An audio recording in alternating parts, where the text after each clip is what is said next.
Thank you for waiting. We had scheduled this press conference at 4:30, but we had to take permission from the Deputy Collector. We convinced him that we are an apolitical organization.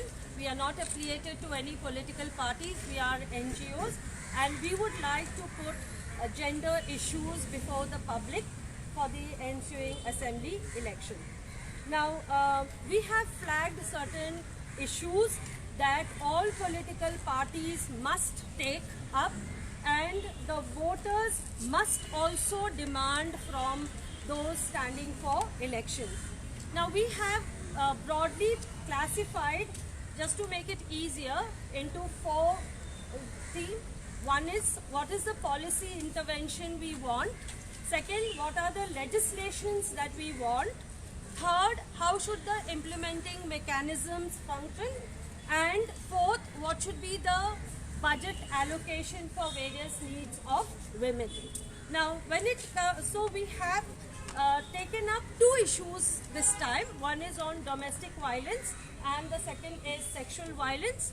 We've had series of meetings to brainstorm what do we want from the government which we are going to elect. Now, what we will do is, on the economic front also, we are going to have discussions on education, on health, series of whatever affects us. All issues are women's issues, but the one which depending on the time, we are giving it priority. Now, the first one was, what is the policy that we want for women? So,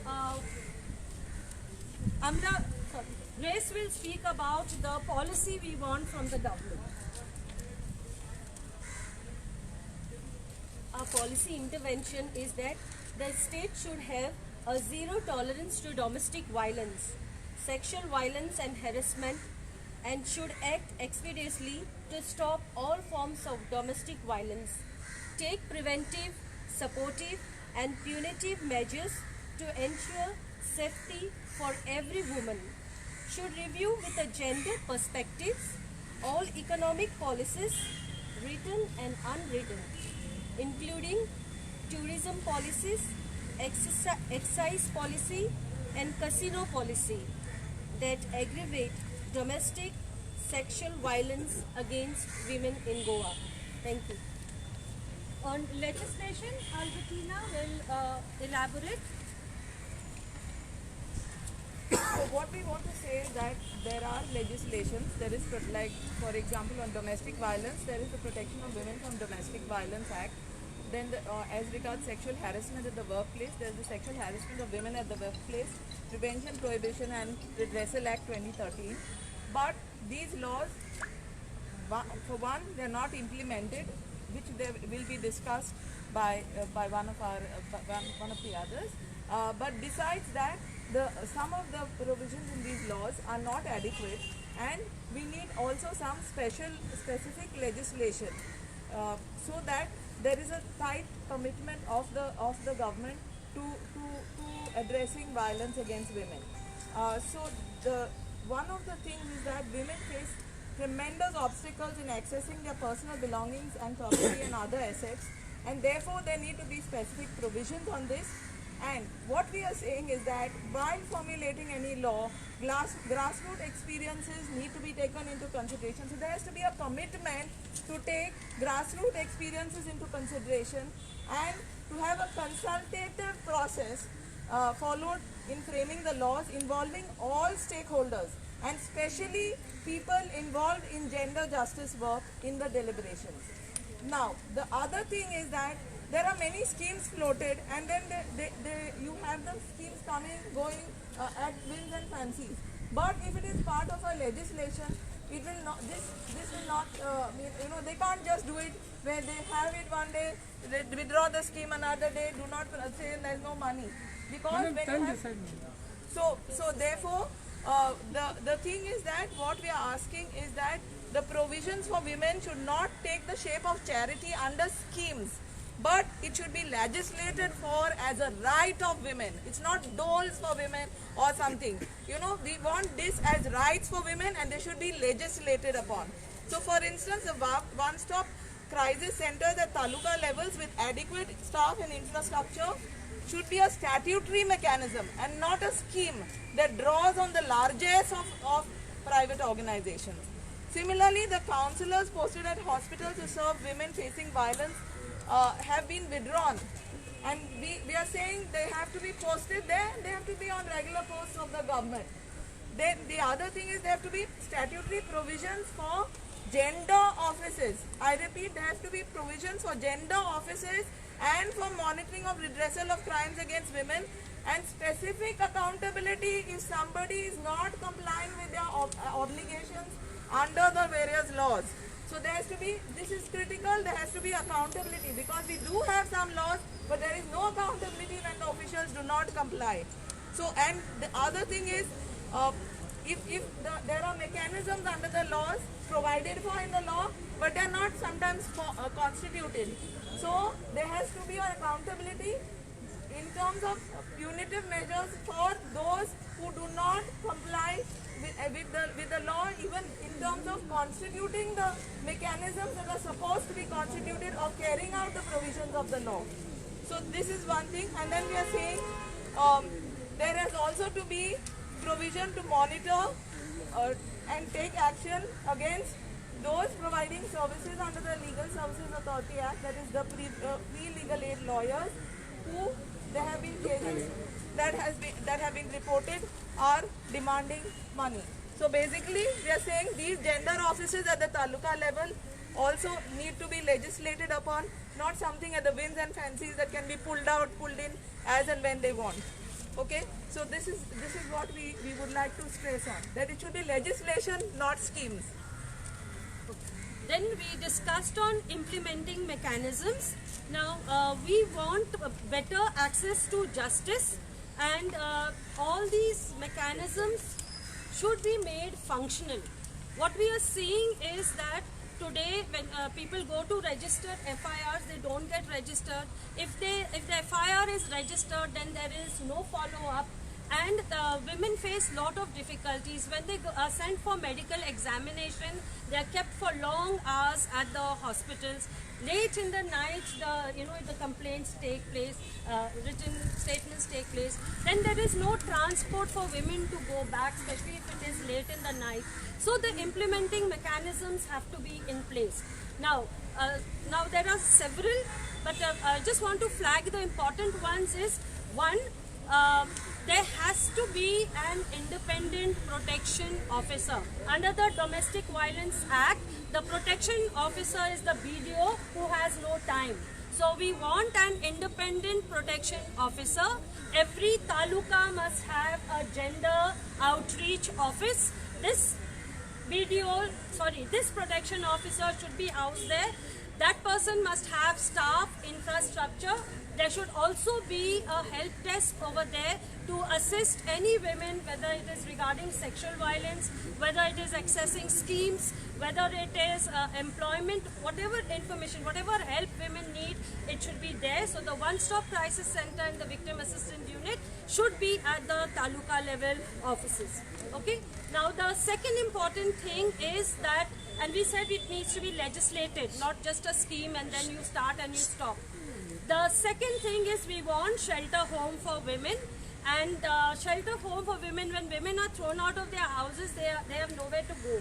And we want a shelter home where women can also bring their belongings. So many people are willing to keep women who are thrown out, but when they have their own belongings, they have nobody can house that belonging also. So every taluka must have shelter home.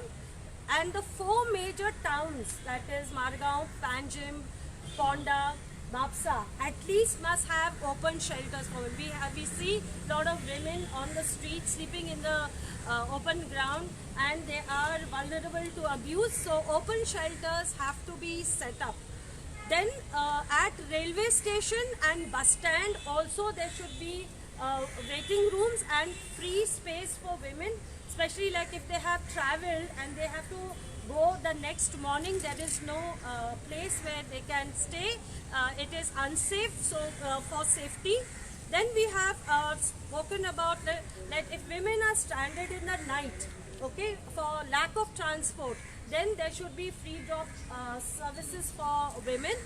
Then free legal aid, we are asking a special demand. Now there is a panel of lawyers, and you apply to the court and court gives you free legal aid lawyers. Now many a times these lawyers demand money. Secondly, the women sometimes do not trust the lawyers for whatever reason. So we are demanding that the woman should be allowed to choose any lawyer, not necessarily on the panel, who's on the panel, and whatever money the free legal aid lawyers are paid by the state authorities, that amount should be paid to the lawyers of their choice. And this will help, because many cases which are handled by free legal aid lawyers do not see justice for various reasons.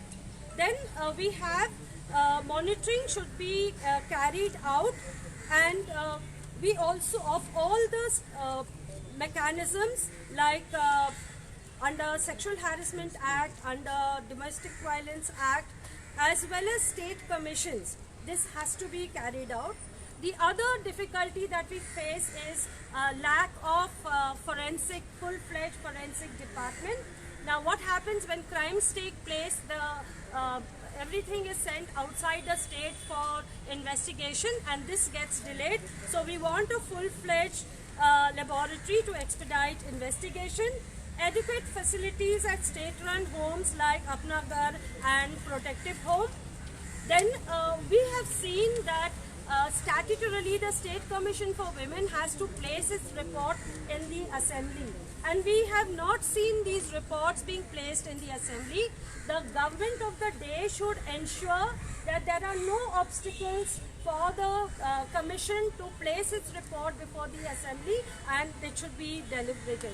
Now there used to be quarterly meetings with the police, NGOs and various stakeholders. That has been kind of disbanded for the last 2 years, maybe because of COVID.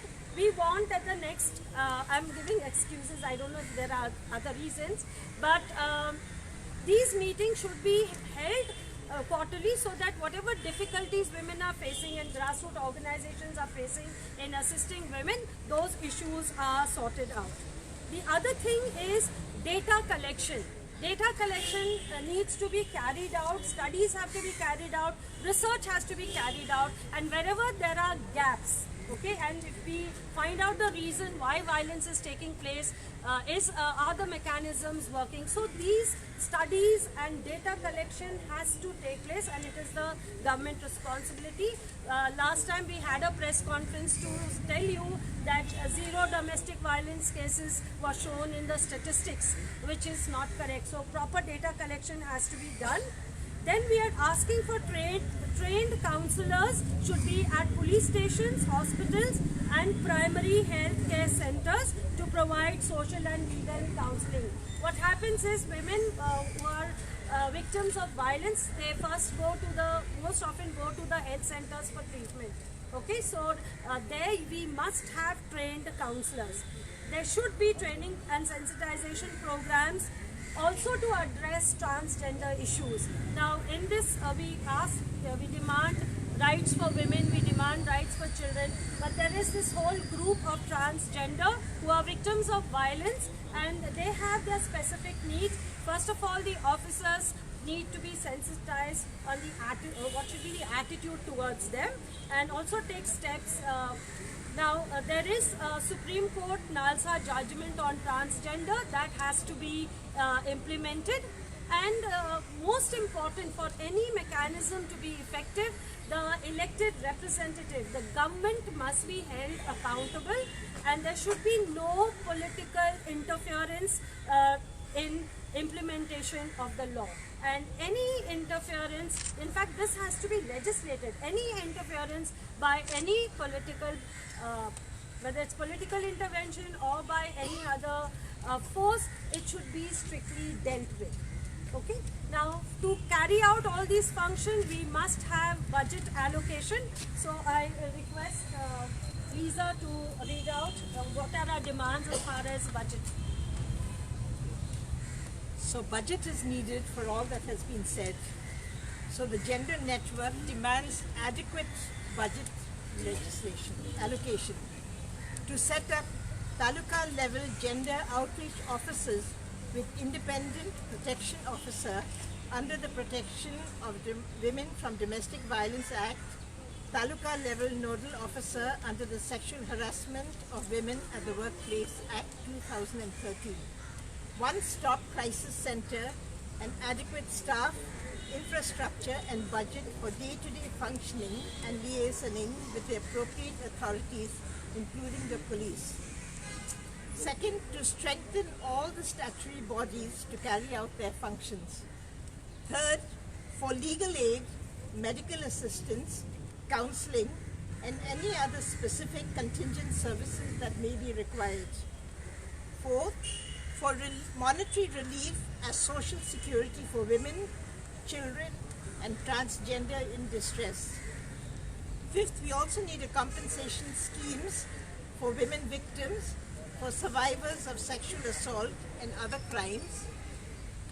Budget is also needed for the training of personnel. And lastly, budget is needed for data collection, for studies and research. The Goan network of gender justice will send the demands to every political party in the fray for assembly elections, besides placing them before the public. Thank you. So thank you for coming, and we implore the media to raise these issues of women. Let it be the agenda for assembly.